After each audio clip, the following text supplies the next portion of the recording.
7 de enero del 2019. ¿Qué tal? Muy buenos días, bienvenidos a su programa Contacto Directo. Empezamos revisando quiénes son hoy nuestros invitados.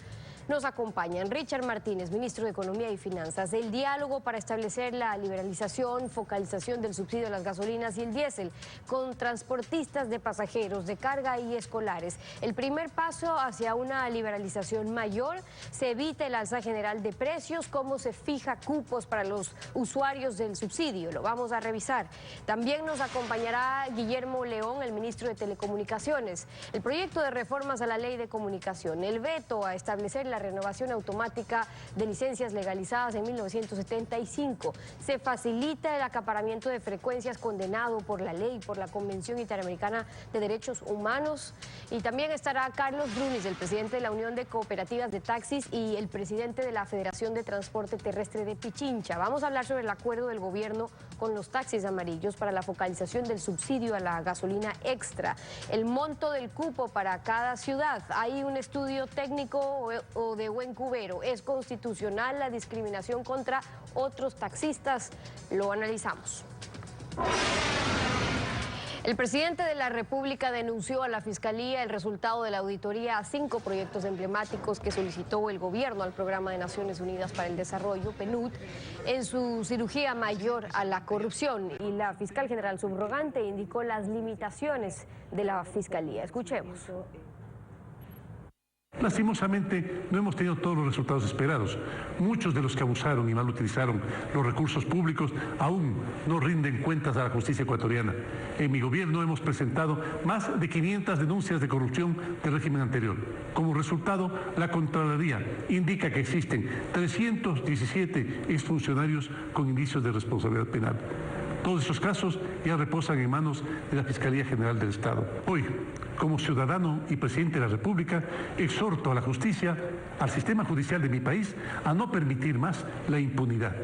Empiecen con los 317 casos ya presentados. Nosotros tenemos algunos IRPs que se han remitido de Contraloría y hemos abierto investigaciones. Sin embargo, no solo es la apertura de la investigación, hay que practicar diligencias como pericias contables y pericias en contratación pública, de los cuales no contamos con peritos especializados y suficientes para abastecer todo lo que se nos solicita. Ese es uno de nuestros principales limitantes. Estamos dando la prioridad que el caso requiere y haremos lo posible dentro de nuestras limitaciones para avanzar con estos procesos de relevancia para el país. ¿Qué tal, Alfredo? Buenos días, ¿cómo te va? Buenos días, Steffi. Buenos días a todos. La página web de la UNODC, Organización de Naciones Unidas para la Droga y el Crimen, señala que la Convención de las Naciones Unidas contra la Corrupción es el único, es decir, que no hay otro, el único instrumento universal contra la corrupción legalmente vinculante. Señala además el enfoque de gran alcance de la Convención y el carácter obligatorio de muchas de sus disposiciones lo convierten en una herramienta única, no hay otra, para desarrollar una respuesta integral a un problema global. Está por demás claro, entonces, que no es el PNUD, Programa de Naciones Unidas para el Desarrollo, a quien el gobierno encargó la auditoría de 5 proyectos petroleros, el órgano competente de Naciones Unidas para cooperar con la Fiscalía en la lucha contra la impunidad.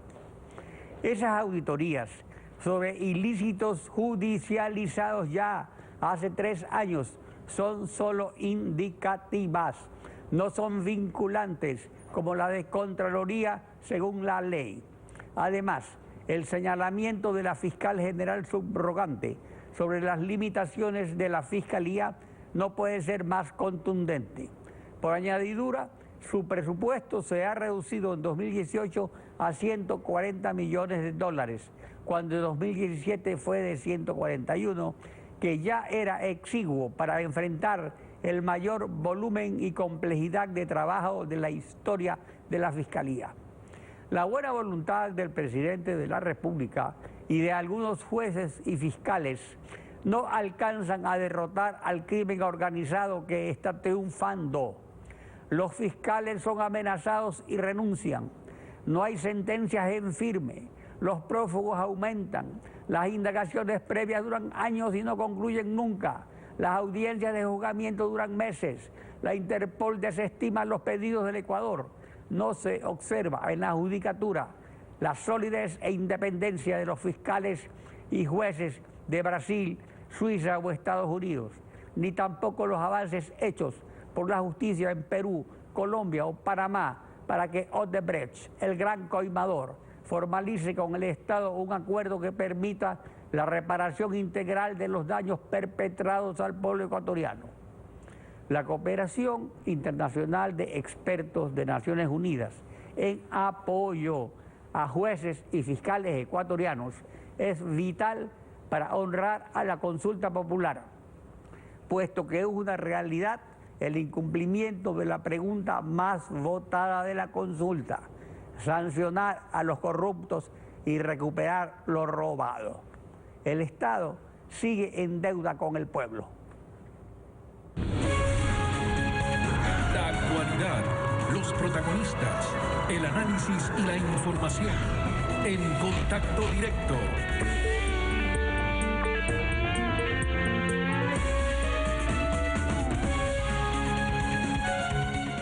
El Gobierno Nacional continúa el diálogo para determinar la ejecución del decreto presidencial 619 que liberaliza los precios de los combustibles y focaliza el subsidio.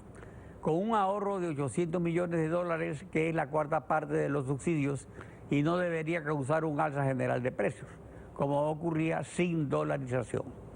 Richard Martínez, ministro de Economía y Finanzas, buen día, bienvenido a Contacto Directo. Muy buenos días, Alfredo, gracias por la invitación, un saludo a la audiencia. Aspectos fundamentales son el método de aplicación del nuevo sistema, así como su eventual derivación en un alza general de precios. Para establecer el monto de la focalización a cada usuario del subsidio, ¿hay un estudio técnico que determine el consumo promedio de cada usuario? Gracias, Alfredo, por su pregunta, la cual me gustaría poner, si me permite, en contexto. Es importante mencionar que el Ecuador tiene grandes desequilibrios, como lo hemos mencionado desde que iniciamos nuestra administración, y uno de esos grandes desequilibrios es el desequilibrio fiscal. Es decir, el Ecuador en los últimos años gastó mucho más de lo que tenía, y eso pone en riesgo a futuro la sostenibilidad de los programas sociales, de la atención de las personas más vulnerables, de los subsidios a aquellos que menos tienen. Y es por eso que estas decisiones se enmarcan dentro de ese plan integral de optimización de las finanzas públicas. Concretamente, respecto a su pregunta, algunos datos. Primero, el subsidio a los combustibles anualmente representa, en términos per cápita, cerca de lo que el Estado invierte en el Sistema Nacional de Salud. Fíjese usted la distorsión, estamos subsidiando a personas que tienen recursos, mientras que estamos dejando de invertir en personas que menos tienen, en el caso de salud, concretamente donde el Estado invierte. Ya en la parte del subsidio a los combustibles tenemos tres niveles: el diésel de transporte público y carga pesada, el de la gasolina extra y el del diésel industrial. En el caso del diésel para transporte público, Alfredo, es importante ratificar lo que dijimos desde el primer día, que no va a haber un incremento del diésel para transporte público. A mí sí me ha llamado la atención las declaraciones de varios dirigentes de la transportación pública amenazando con paralizaciones, amenazando con movilizaciones, generando caos en el país, cuando la declaración es clara. El instrumento, el decreto, si es que debe ser aclarado en ese sentido, pues así lo vamos a hacer. Y más bien, lo que les hemos planteado a los transportistas es una discusión integral sobre varios temas que le preocupan a la ciudadanía. Por ejemplo, seguridad. Por ejemplo, competitividad también, para mejorar los procesos para que ellos puedan ser más competitivos.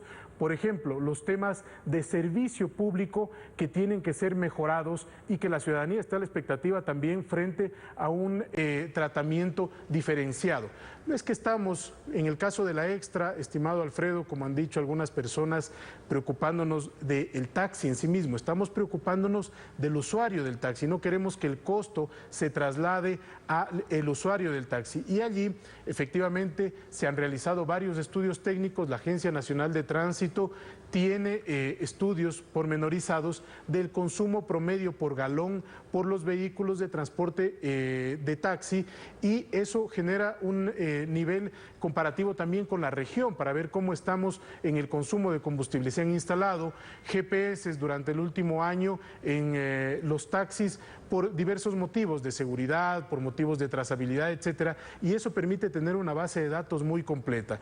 Nosotros consideramos que ya en estos 2 o 3 próximos días se llegará al acuerdo concreto de cuál será el mecanismo de compensación, la cantidad exacta, que es lo que está en tratativas de este momento, para lograr un justo equilibrio entre el beneficio al ciudadano, es decir, que no se traslade el incremento del precio de la gasolina hacia el ciudadano por el lado del taxi, y por otro lado un equilibrio para preservar las finanzas públicas, de tal manera que no se vaya la mayor parte naturalmente de ese incremento del precio del combustible en la compensación.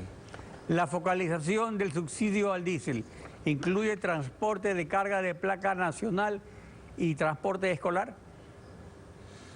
Alfredo, no se va a topar el diésel de transporte público de carga nacional, no se va a topar transporte escolar, no se va a topar transporte turístico. Aquí, insisto, creo que ha habido una confusión o ha habido actores que han intentado alarmar falsamente a la población con algún interés político detrás. Hay que ver qué dirigentes de la transportación pública hoy están de candidatos.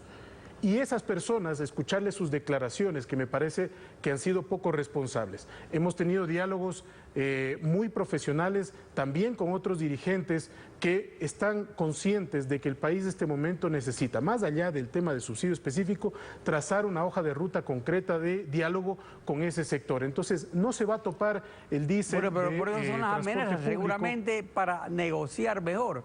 Porque según ha trascendido, se negocian cupos de diésel con los usuarios, como se hizo respecto a gasolina extra y con los gasistas. Además del subsidio, se negocian compensaciones.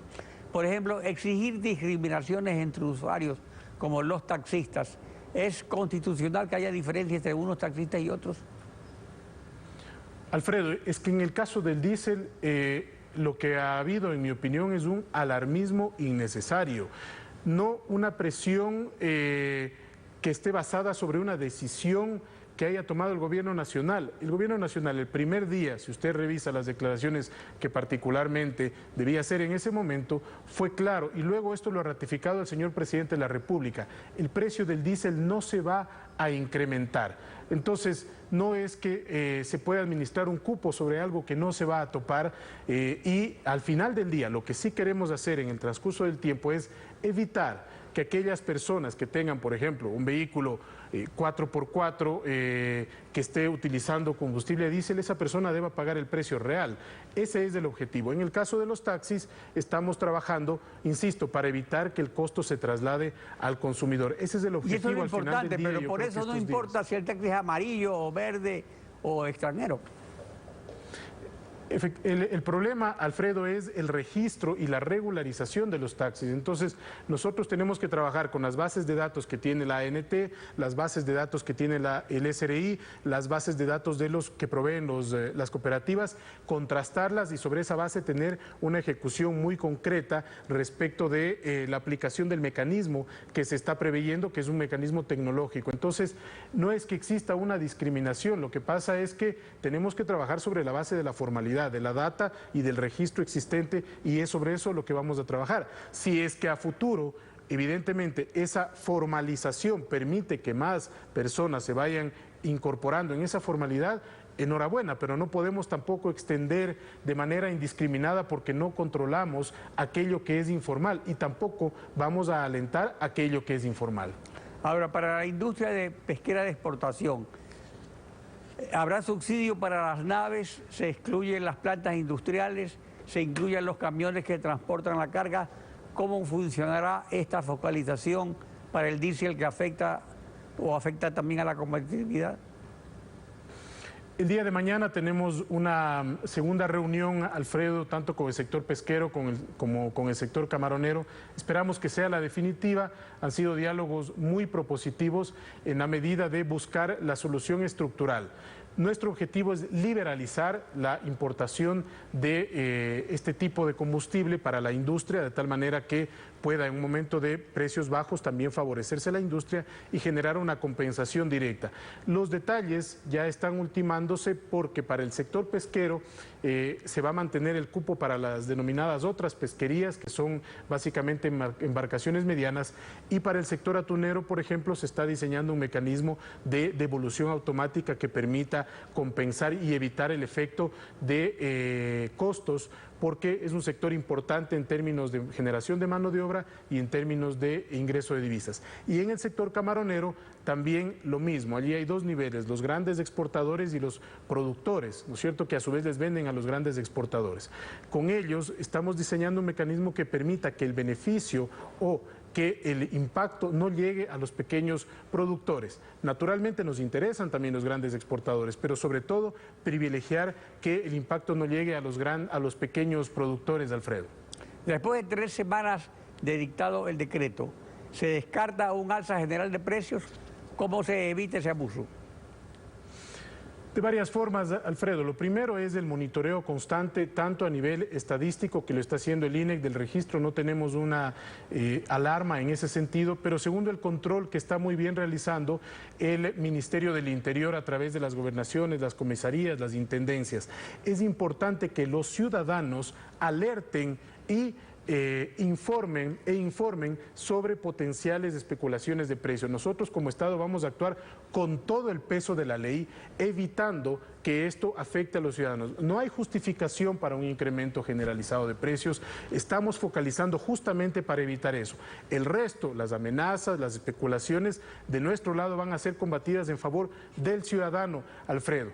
En contexto, me permite cerrar con algunos datos de las decisiones que estamos tomando y por qué son positivas estas decisiones. Dijimos que uno de los grandes desequilibrios era el fiscal y justamente lo estamos corrigiendo, y esta es una buena noticia para el país.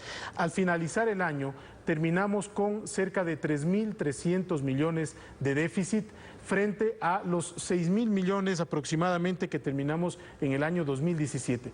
Esto es bueno para el país porque quiere decir que estamos tomando las decisiones correctas. Y en términos de reactivación económica, ya estamos viendo algunos resultados positivos. Siempre vamos a tener que seguir haciendo un esfuerzo mayor en beneficio del ciudadano.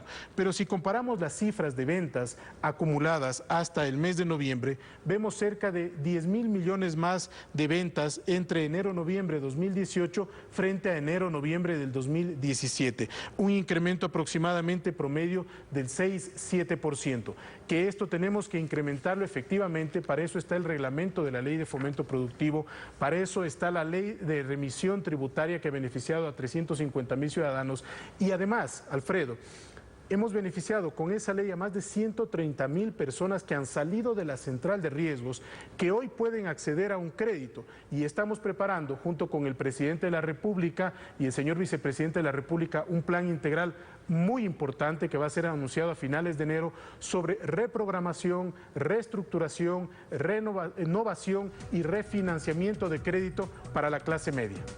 Richard Martínez, ministro de Economía, gracias por acompañarnos en Contacto Directo. Muchas gracias, Alfredo. Estefi.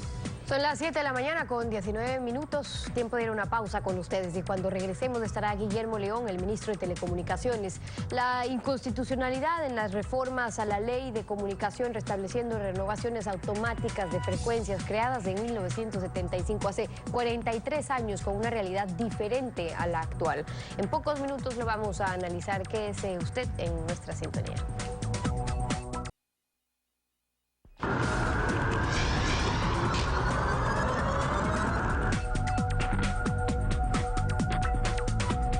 El presidente va a vetar la transitoria que propuso la Asamblea en las reformas a la Ley de Comunicación para la renovación automática de las frecuencias de radio y televisión. Lo que proponían era por esta sola ocasión que se renueven las frecuencias sin concurso y dejando fuera nuevos participantes. Guillermo León, ministro de Telecomunicaciones, bienvenido a Contacto Directo. Sí, muchas gracias, Stephanie. Un saludo muy cordial a su audiencia, con el deseo de que este año pues se cumplan todos los deseos de todos los ecuatorianos y todos sus sueños. Igualmente para usted, buenos días. Con ese veto, sin aceptar esa transitoria, lo que restaría ahora, ministro, es ver cómo van a corregir las irregularidades, los monopolios también que detecta Contraloría, y luego cómo van a entregar las frecuencias que quedan en el aire prácticamente después de este concurso anulado. Sobre eso último, el secretario de Comunicación nos dijo aquí en Contacto Directo que no necesariamente sería bajo un nuevo concurso. Entonces, ¿cómo las piensan entregar? Bueno, la Constitución de la República establece que se deben, valga la redundancia, establecer mecanismos idóneos para el otorgamiento de las frecuencias, tanto para la renovación como para el otorgamiento de nuevas frecuencias. Así que todos los instrumentos que tenemos a mano para poder utilizarlos, los vamos a utilizar para establecer mecanismos idóneos. Ahora, la Constitución, en efecto, les dice también que deben ser procesos transparentes, ágiles, pero sí, públicos y competitivos cuando el número de solicitantes supera la cantidad de frecuencias disponibles. Y digo eso porque eso es lo que pasó en el último concurso. Estaban varios compitiendo por una misma frecuencia. Pero ahora, en función de lo que ha ocurrido, ¿cómo le van a decir a un radiodifusor, a un periodista, a un medio comunitario que ya no hay frecuencias porque un grupo extranjero, porque otros políticos, no radiodifusores, sino que usan sus radios como botín político para transferir frecuencias, participaron por 100 radios o porque tienen 2 canales de televisión y concentran frecuencias? Y hay quienes todavía se atreven, ministro, a decir, ay, es que no está a nombre de él, pero esas son todas empresas vinculadas con la misma dirección domiciliaria y eso lo saben, pero lo han permitido en los últimos años, lanzándose la pelotita de que fue culpa de los gobiernos anteriores. Entonces, la verdad es que la ley les obliga a ustedes, también desde el Ministerio de Telecomunicaciones, Arcotel, presidente, a impedir esas prácticas. ¿Cómo lo van a hacer? Bueno, realmente hay varias cosas que regularizar. Entre esas, la concentración de las frecuencias. Y no lo hemos podido hacer y no se podía definir un universo sobre el cual actuar porque de por medio había pues el concurso de frecuencias que no establecía realmente la cantidad de medios que podían estar concentrando frecuencias, es decir, no había una definición. Una vez que ya se ha formalizado ahora sí la anulación del concurso de frecuencias, ya tenemos una idea más clara de exactamente quiénes son los medios que tienen títulos habilitantes y que pueden ser sometidos a estudios de esta naturaleza, de desconcentración de frecuencias, pero al lado de eso hay mucha tarea que hacer, como la regularización misma y la renovación de los contratos de frecuencias o de los convenios o del establecimiento de los títulos habilitantes, y es una tarea bastante larga, bastante compleja, porque a cada uno de los medios va a tener que ser sometido a diferentes esquemas de cumplimiento de requerimientos, tales requerimientos técnicos, financieros y legales. Entre esos cumplimientos legales se deberían establecer realmente que no entren a ser otorgados esas frecuencias o esos títulos habilitantes o renovados si es que están inmersos en una falta tal como, por ejemplo, la concentración de frecuencias. Es decir, que ya no puedan solicitar o que ya no puedan ser renovados, porque el tema es que hay prácticas monopólicas, algunas que observa Contraloría, pero otras que ni siquiera están en el concurso, sino que también fueron o se dieron fuera del concurso. Arcotel lo ha permitido en el gobierno anterior, por ejemplo, asignando una segunda cadena nacional de televisión indirectamente al mismo empresario que ya tiene una, lo cual viola la Constitución, viola la ley. Entonces, ¿qué esperan hacer con eso? ¿Se va a anular esa concesión, la que querían pasar por agache con la renovación automática de las frecuencias ahora en la Asamblea? Sí, definitivamente con la anulación más bien dicho, con el veto a la transitoria número 8, pues lo que se está estableciendo es eliminando esta situación que eventualmente pudo haberse dado de renovación automática de frecuencias y consecuentemente deberán ser sometidas al estudio correspondiente basado en el cumplimiento de los 3 elementos que he mencionado.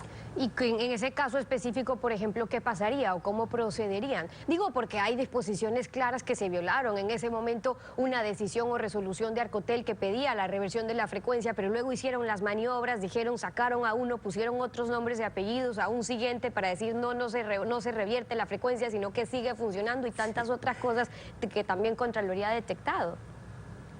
Sí, definitivamente hay que regularizar. Por eso es que la tarea fuerte está en la regularización. Todo lo que se ha hecho mal habrá que enderezarlo. Y enderezar no es tan fácil. Existe un andamiaje montado que no es tan fácil sacarlo, no es tan fácil regularizar. Entonces, cada una de esas frecuencias, cuántas frecuencias que tenemos con títulos habilitantes y que habrá que renovarlas o que habrá que entregar títulos habilitantes a adicionales solicitudes, pues todas ellas van a entrar a un esquema de cumplimiento de todas las condiciones que se deben establecer, que son condiciones técnicas relacionadas con la cobertura, relacionadas con el cumplimiento de intensidad de señal, relacionadas con aquello que es no interferir a las otras señales.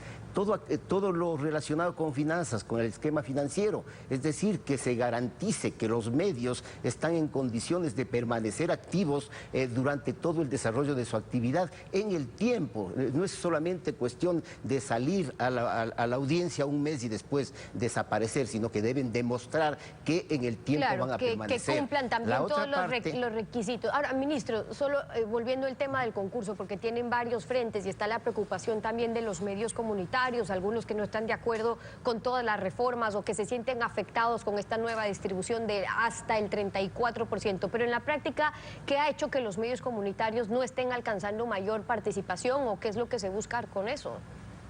Sí, hay un concepto que debemos trabajarlo conjuntamente con las comunidades. ¿Qué es una radio comunitaria? El concepto realmente, no solamente aquí en el país, sino en todos los países que han venido definiendo estos términos, una radio comunitaria es la radio que está destinada a trabajar con su comunidad, a desarrollar las actividades relacionadas con radiodifusión, educación, cultura, etcétera, con su comunidad. De manera que hacia allá deben estar orientadas las tareas de una radio comunitaria. Consecuentemente, si la comunidad está establecida en un área geográfica definida, pues hacia allá debe estar la cobertura de esa radiodifusora o de ese otorgamiento de frecuencia, ¿no es cierto? La radio tiene que servir a su comunidad. Entonces, de por medio hay una serie de conceptos que tienen que ser aclarados, porque una radiodifusora comunitaria tiene una serie de implicaciones. Una radiodifusora comunitaria no está en condiciones de financiarse con publicidad, por ejemplo. Entonces, tenemos que definir cómo se va a mantener una radio comunitaria o tiene que justificar una solicitud comunitaria, cómo se va a mantener esa radiodifusora en el aire. ¿No es cierto? Es decir, la parte económica es importante. Va a haber un rol de pagos que cumplir, va a haber unas condiciones técnicas que cumplir, condiciones financieras, condiciones legales, que de por medio hay costos implicados. Entonces, si la comunidad está en condiciones de hacerlo, en buena hora lo haga y se otorgará y se le ayudará a que se desarrolle. Pero si la radiodifusora comunitaria quiere tener una cobertura a nivel de una ciudad entera grande, pues el medio económico que debe tener para desarrollar para implementar un esquema tecnológico de cobertura de esa naturaleza hace que los costos suban importantemente. Una radiodifusora, estimadamente, por dar un ejemplo, una radiodifusora con cobertura amplia de una ciudad grande debería tener una inversión de por lo menos $100.000 para todos sus equipos y todas sus antenas y todo el equipamiento que debe hacer. Una radio comunitaria que es más, lógicamente, está orientada a su comunidad, estaría por el esquema de los $5.000, $10.000 que sí lo puede manejar una comunidad. Entonces, eso es lo que debemos conceptualizar y debemos concientizar y debemos trabajar con los líderes comunitarios. No quiere decir esto que una radio comunitaria no esté en condiciones de tener una cobertura que sea. sea. Estamos abiertos para hacerlo, pero debe justificar los medios, debe cumplir con los requisitos para poder ser otorgado un título habilitante. Algunas de las observaciones a propósito de la adjudicación de frecuencias, precisiones con el ministro de Telecomunicaciones, Guillermo León, acompañándonos hoy en Contacto Directo. Muchas gracias por haber estado con nosotros. 7 de la mañana con 33 minutos. Nos vamos a una pausa y cuando regresemos estará Carlos Brunis, el presidente de la Unión de Cooperativas de Taxis de Pichincha. Vamos a hablar sobre el alza de cupo de subsidios a los taxistas, cómo evitar el tráfico de cupos. Manténgase en nuestra sintonía, no se vaya.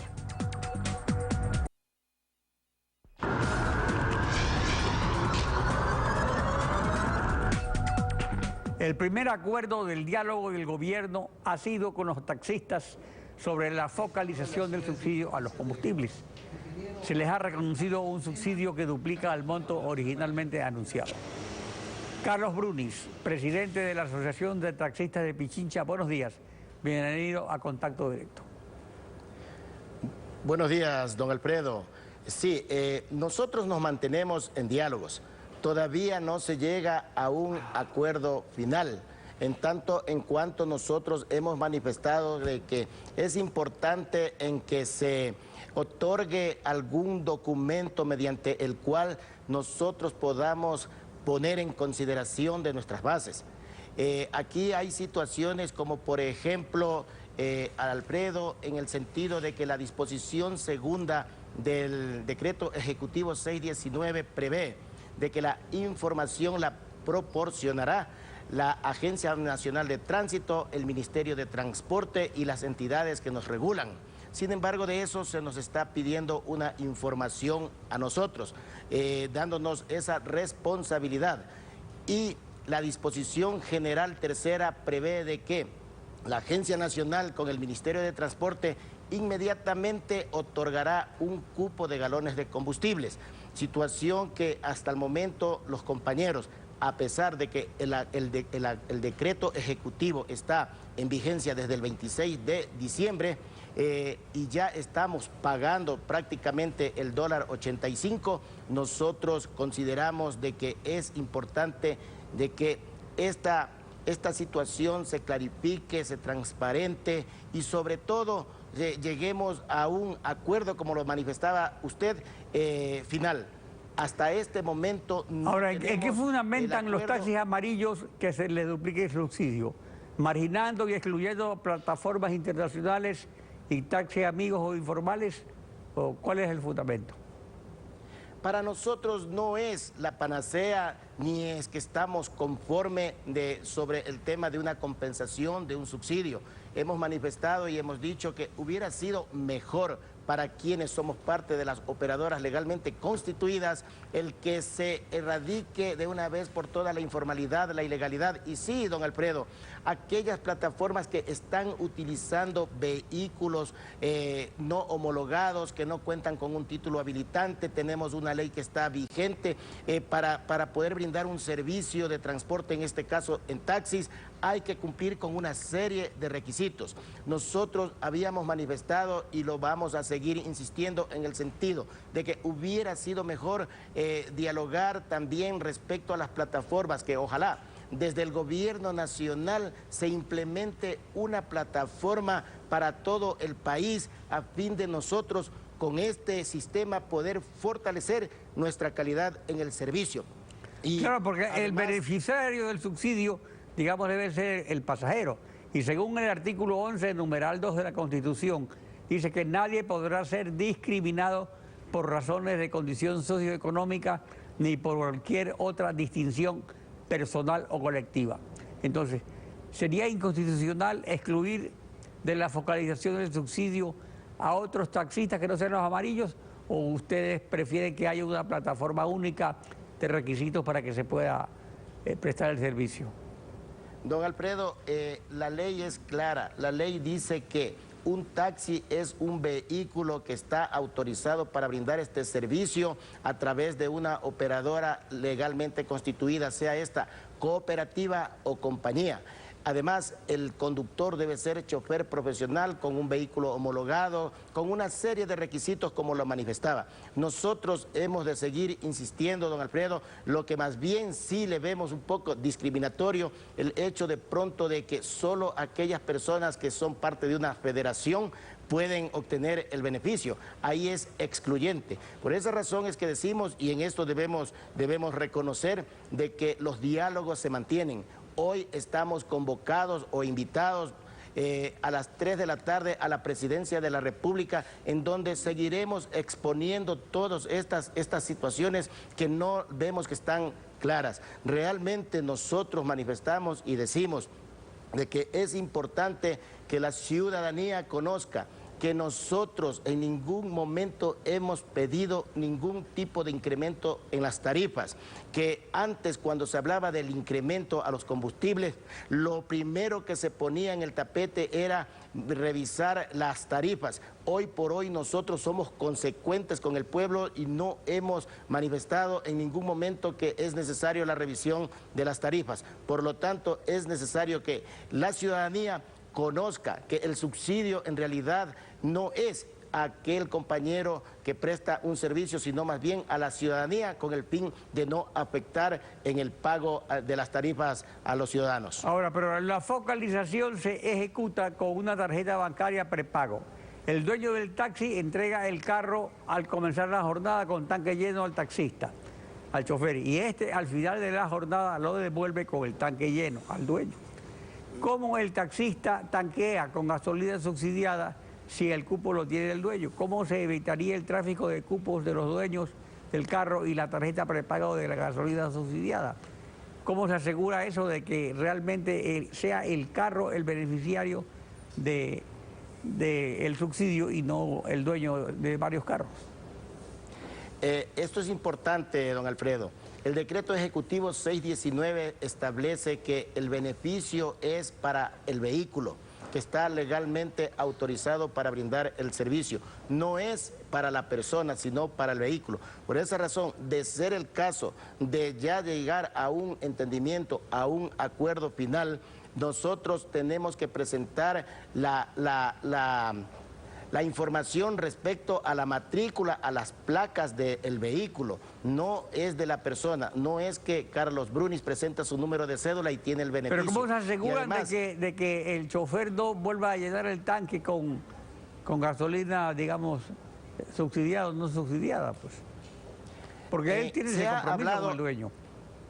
Se ha hablado el 2 de enero en la Presidencia de la República, mantuvimos una reunión con el señor director de la Agencia Nacional de Tránsito y específicamente aquí en Quito se está llegando a la conclusión que se necesitaría para una jornada 270 galones de gasolina. Esto quiere decir que son 9 galones por día. Nosotros hemos manifestado que inclusive habrá casos que resulten muy poco, pero consideramos que 9 galones sí puede satisfacer a la gran mayoría de compañeros en una sola jornada. Quiere decir, don Alfredo, que el mismo decreto ejecutivo en la disposición sexta establece de que aquella persona que se pase del cupo de los combustibles, es decir, de los 270 galones que hasta el momento está en conversaciones, en diálogos, él se tendrá que pagar el costo que está para todo ciudadano. O sea, es decir, no se puede alterar el tema del cupo de combustible. Y como lo decía usted, sí, se otorgará, esto nos dijo el doctor Santiago Cuesta, se otorgará una tarjeta tipo prepago a fin de que el compañero vaya utilizando esta tarjeta prepago hasta cumplir con los 270 galones de combustibles al mes. Caso contrario, si es que consume más, tiene que pagar el valor que está para toda la ciudadanía. Carlos Brunis, gracias por participar en Contacto Directo. A usted muchas gracias, don Alfredo. Fin. Así concluimos esta emisión. Como siempre, a ustedes también gracias, su confianza y sintonía. Nos volvemos a encontrar mañana, Alfredo. Mañana continuamos rayándoles información en Contacto Directo. Buenos días. Buenos días.